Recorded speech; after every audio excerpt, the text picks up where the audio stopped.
Hello, my name's Carol Sherriff. I'm a member of the International Association of Facilitators.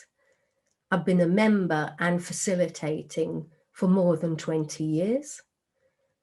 So I'm also a certified professional facilitator at master's level. I have the great honour of being a member of the IAF Hall of Fame. And one of the reasons that I was inducted into the Hall of Fame was because I led the first ever International Facilitation Week.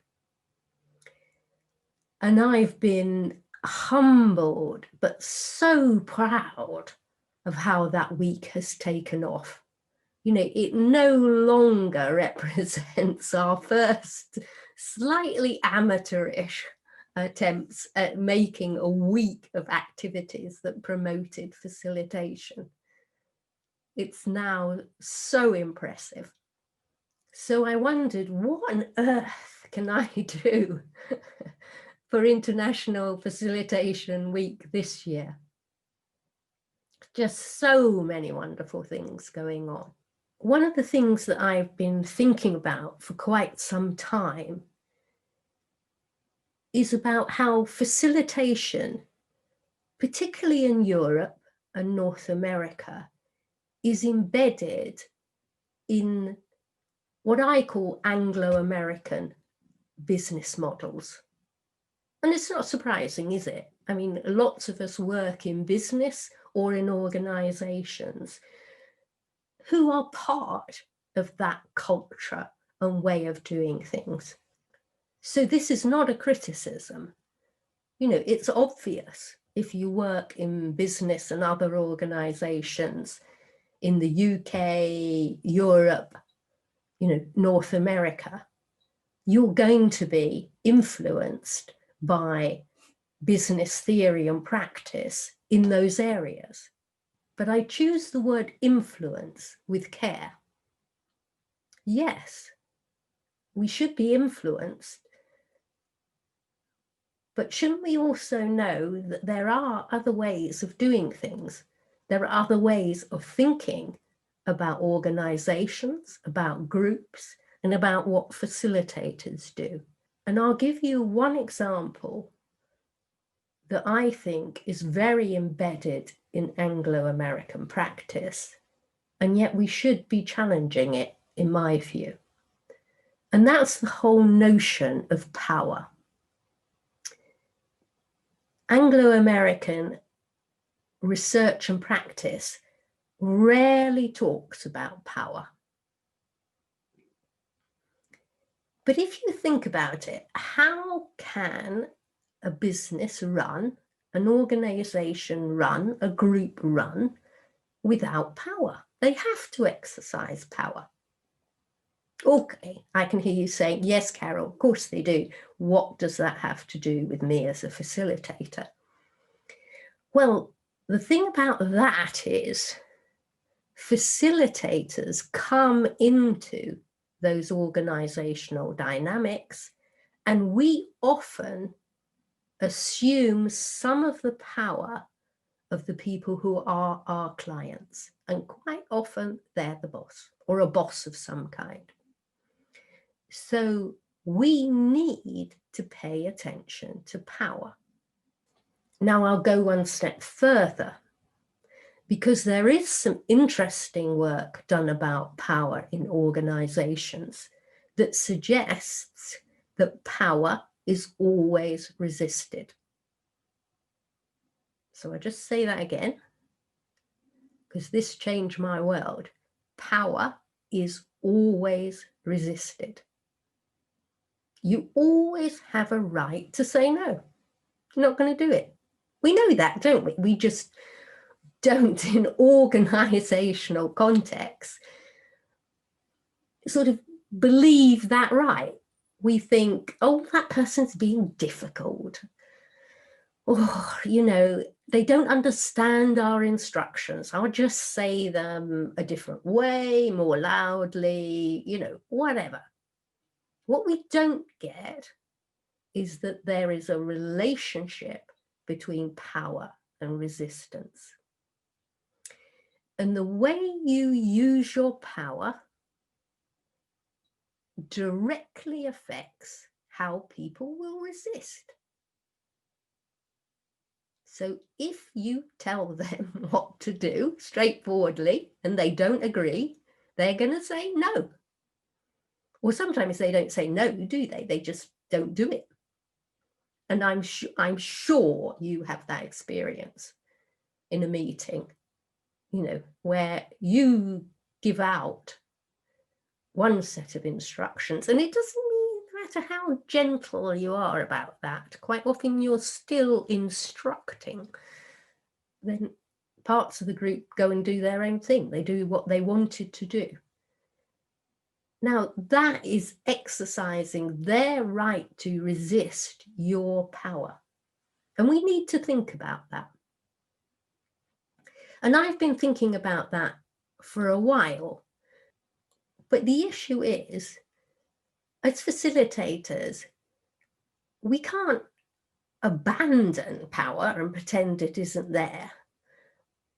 You know, we can't really go into meetings and allow them to be purposeless. So we have to both understand power, the way it's resisted, and begin to think about, well, what do we do here? And that led me into conversations with 3 facilitators who each take a slightly different approach to that notion of power. First of all, I'm talking to Adam Kahane, and you may have come across the work of Adam. He has written a book called Power and Love, and a more recent book about collaborating with the enemy. And specifically, Adam talks about collaboration and facilitation as being a balance, a polarity between power and love. Power without love is force, making people do things. But love without power is sentimental and often doesn't achieve anything. So part of the conversation with Adam is about, you know, how as facilitators, as collaborators, do we get that balance? So I'll be in conversation with Adam, particularly about his most recent book, Collaborating with the Enemy. But I'm also talking to him about a new book he's just writing. So if you want to know where Adam's thinking is going, better listen to that video cast. Now, my next conversation takes a rather different approach. I'm talking to Carol Vale, who is a Dunghuti woman from New South Wales. And Carol works quite extensively facilitating conversations and projects among the Aboriginal community. So here, Carol's working with people who have been disempowered for centuries. And indeed, she comes from that background, that culture herself. So I can promise you there a most fascinating conversation, giving insights into Carol's work directly with Indigenous Australians, but also what does that mean for our own work and our own understanding?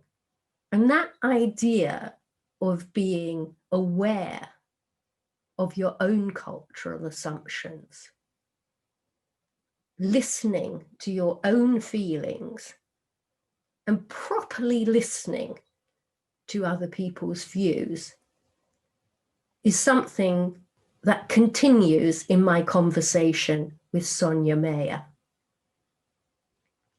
And Sonia is a facilitator I've known for quite some while. And her practice does not shy away from some of the most interesting issues that facilitators are facing at the moment. Sonia calls her approach restorative conversations, building bridges, not walls. And again, I can tell you that that is an interview well worth watching.